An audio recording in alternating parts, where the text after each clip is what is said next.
Salut la gang, aujourd'hui on va faire un peu de révision côté algébrique au niveau surtout de la multiplication et de la division. La première question que je vous pose, c'est comment calcule-t-on l'aire d'un carré? Donc l'aire d'un carré, c'est côté multiplié par côté. On peut aussi écrire A est égal à C fois C. C'est aussi exactement la même chose que si on écrit A qui est le côté au carré, où A est égal à C exposant 2, qui est C au carré. Ce qui nous amène à la multiplication algébrique. Si par exemple on a B fois B, ça donne B au carré. Dans la multiplication, les termes n'ont pas besoin d'être semblables. Donc, on peut multiplier un X avec un Y. On doit multiplier les nombres, les coefficients, ensemble, et ensuite, on écrit là où les lettres, les variables, à côté de la réponse. Donc ici, dans mon exemple, on a 3b multiplié par 4a est égal à 12ab. On multiplie le 3 avec le 4, ici, ce qui nous donne 12, et ensuite, on va ajouter le ab. Donc, 3b fois 4a est égal à 12ab. Je vous ai fait quelques petits exercices. Donc, on va les faire ici. Vous allez voir, là, c'est simple.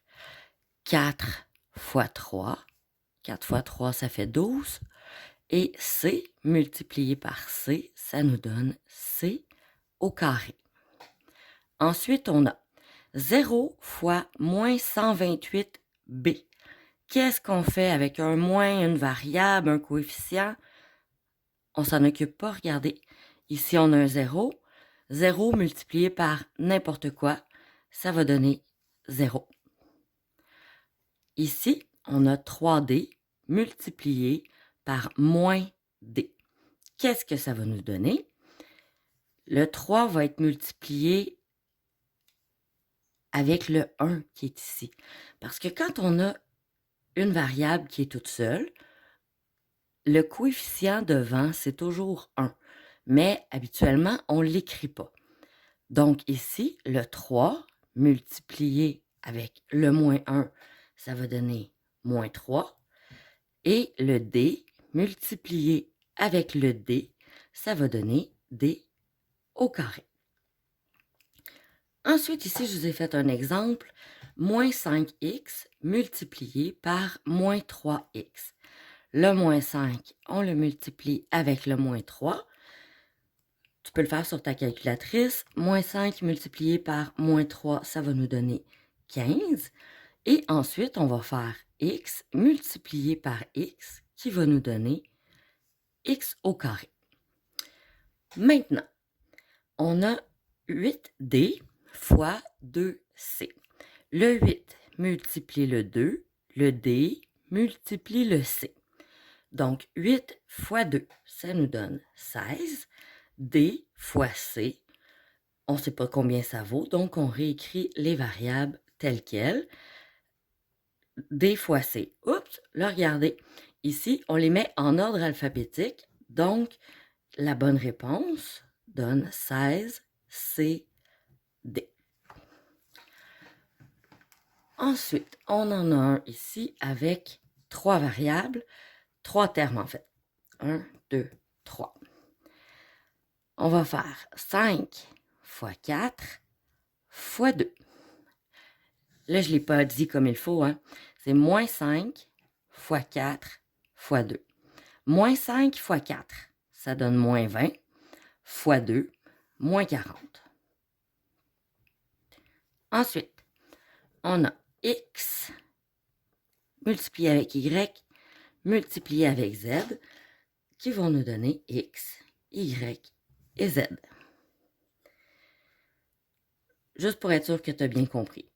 Moins 5 multiplié par 4 multiplié par 2.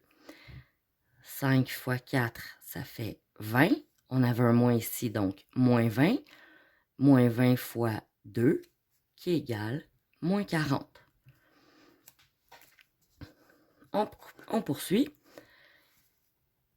Moins 3 multiplié par moins 6 multiplié par 2. Je vais te le faire tout de suite à côté. Moins 3 multiplié par moins 6 multiplié par 2. Si tu n'es pas certain, prends ta calculatrice. N'oublie pas d'inscrire les signes plus ou moins au besoin. Donc ici, j'ai moins 3 multiplié par moins 6. Ça va nous donner 18 fois 2. Ça va nous donner 36.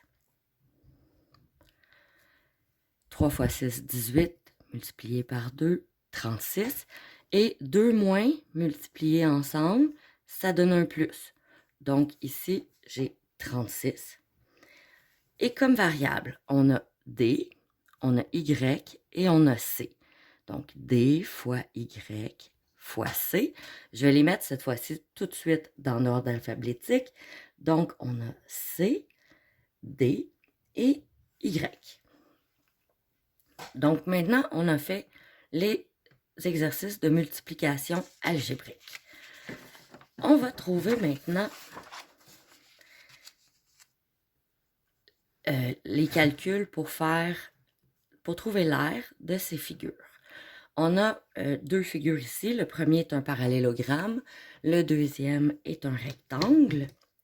On nous dit, soit les formes suivantes.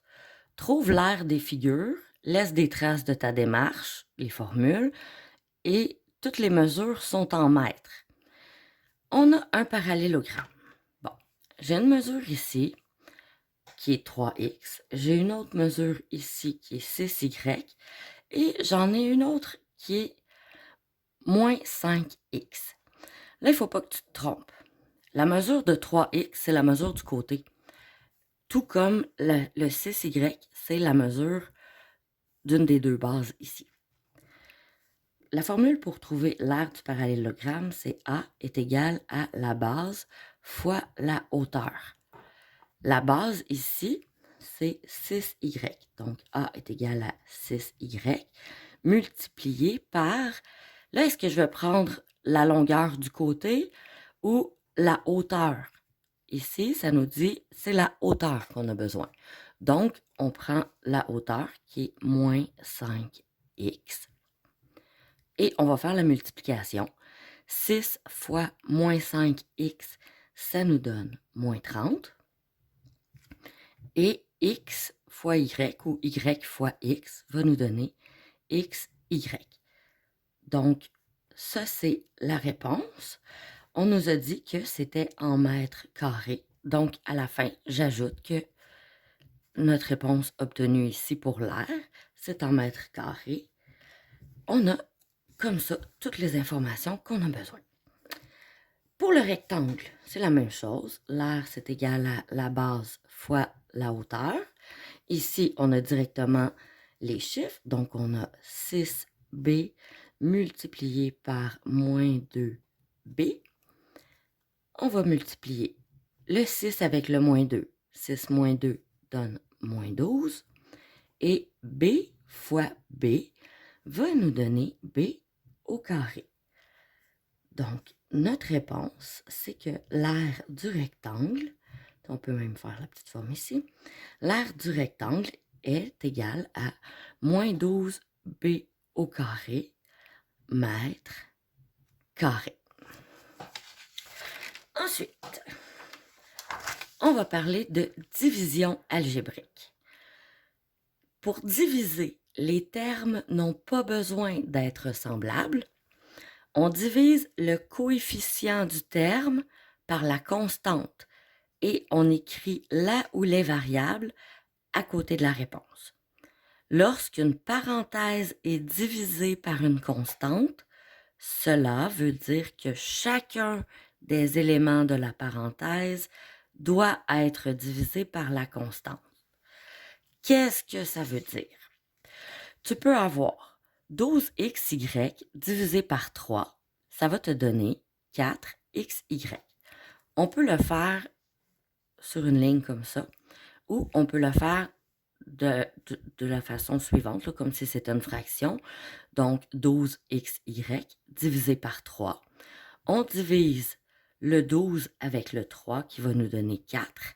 Et on a le XY qu'on va juste rajouter ici. Vu qu'on n'a pas la valeur des variables, on ne peut pas la mettre. La réponse complète, c'est donc 4XY. Tu divises en premier le 12 par le 3, comme on a fait, ce qui donne 4. Et tu ajoutes XY pour avoir la réponse complète. La différence avec les parenthèses, c'est si tu as 32x plus 8 divisé par 4, ou la même chose, mais sous forme fractionnaire, 32x plus 12 divisé par 4, ce que tu dois faire, c'est que tu vas commencer par diviser 32 par 4, qui va te donner 8. Ensuite, tu vas ajouter le x, donc 8x. Tu vas diviser le 12 par 4, ce qui va te donner 3. Ce terme-là n'a pas de variable, donc il va rester tel quel. Ça reste flou encore? Pas de problème. Donc, on a 32x ici, divisé par 4. Donc, 32x divisé par 4, ça nous donne 8x. 12 divisé par 4 nous donne 3. Donc, la réponse, c'est 8x plus 3. C'est tout. On va se pratiquer un peu pour être sûr qu'on a bien compris. Donc ici, j'ai 24b divisé par 6. On va diviser le 24 par 6. Ça va nous donner 4. Et le b divisé par 6, lui, il ne changera pas. Donc, ça va nous donner b. 0 divisé par moins 2a au carré. Qu'est-ce que ça fait? Ben, ça fait 0. Parce que tu peux pas, t'as rien, puis tu veux le diviser. Puis tu peux pas diviser rien. Si j'ai pas de pommes, puis que je veux t'en donner 2, ben je peux pas. Donc, la réponse est 0.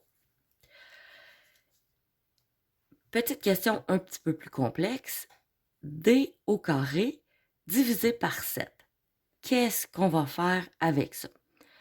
Comme il n'y a pas de coefficient devant la variable, ça va simplement donner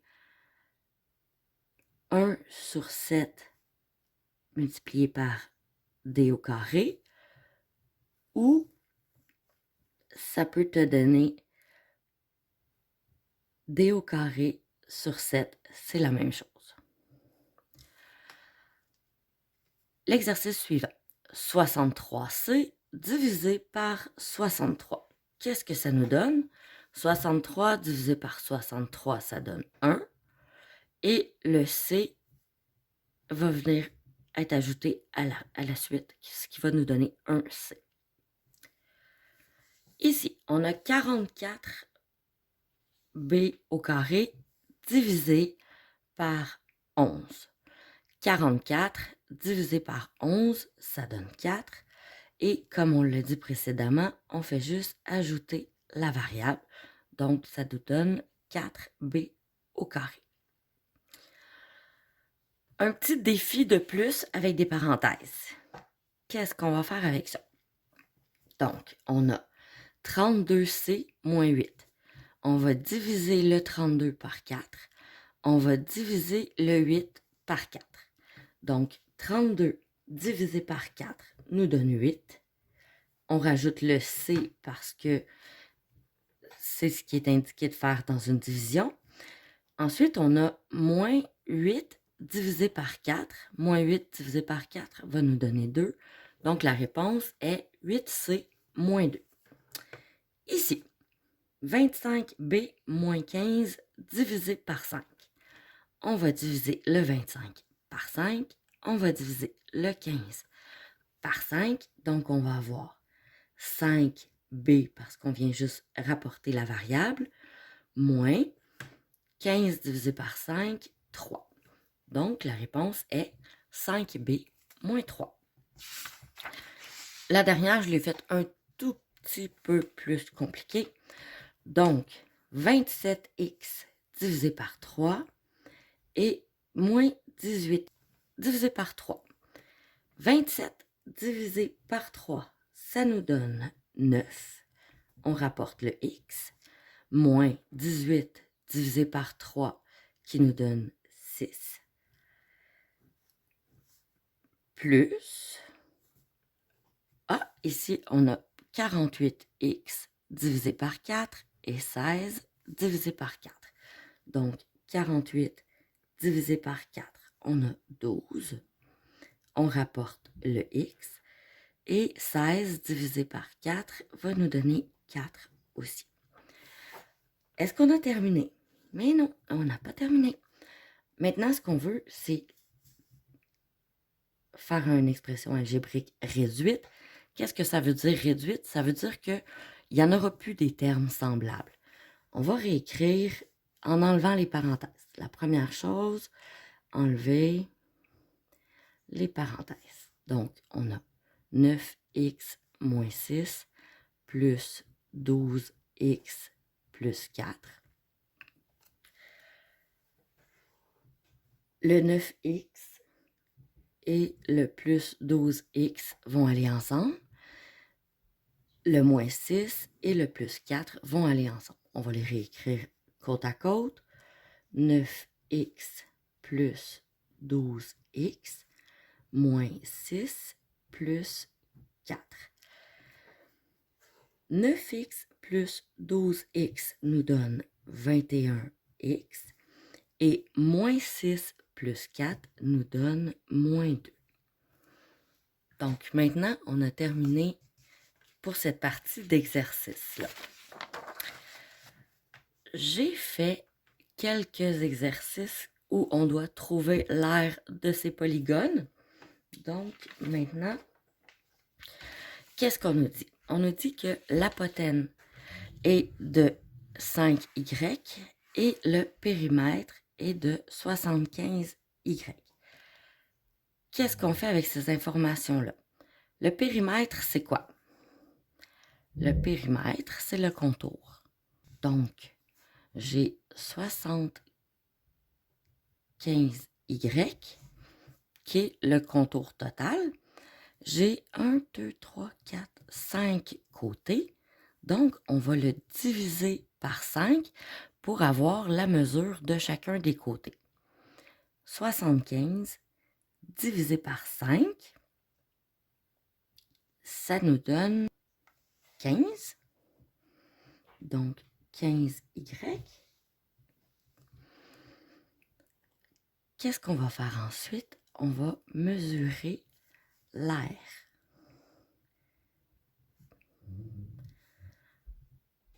L'aire pour le polygone, c'est la mesure des côtés multipliée par l'apotène multipliée par le nombre de côtés divisé par 2. Je vous dirais qu'il y a beaucoup d'erreurs à ce niveau-là parce que c'est souvent oublié. Vous l'écrivez, mais vous ne le faites pas dans vos réponses. Donc, ici, j'ai la mesure des côtés qui mesure 15y multiplié par l'apotème qui est de 5y et on va le multiplier par le nombre de côtés. On a vérifié, il y en avait 5 et on va diviser le tout par 2. Comment on fait? 15 multiplié par 5 multiplié par 5. Donc, 15 fois 5 fois 5, ça nous donne 375. Ici, j'ai y multiplié par y. Donc, ça va nous donner y au carré. La partie du haut est terminée. On n'oublie pas de faire notre division par 2. Donc ici, 375y au carré divisé par 2 va nous donner 187,5 y au carré. Puis, dans l'idéal, la réponse, on écrirait 187,5 y au carré. Et tout ça est en mètres carrés.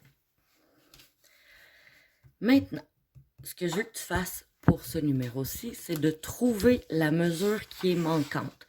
La mesure qui est manquante, c'est le côté qu'on cherche. Donc, comment on fait pour trouver l'air habituellement? L'air est égal à base fois hauteur. Ici, on a une base qui est 8. On a la hauteur et on a l'air qui est 4 multiplié par 8x plus 2. Maintenant, il faut qu'on cherche la hauteur qui est le h ici. Le h, ce n'est pas une variable, c'est pour la hauteur. Donc, qu'est-ce qu'on va faire? On va diviser de ce côté-ci par 8. On va diviser ce côté-ci par 8.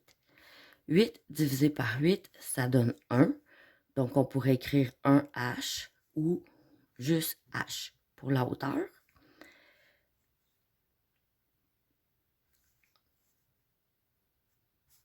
Et ici, l'équation mathématique.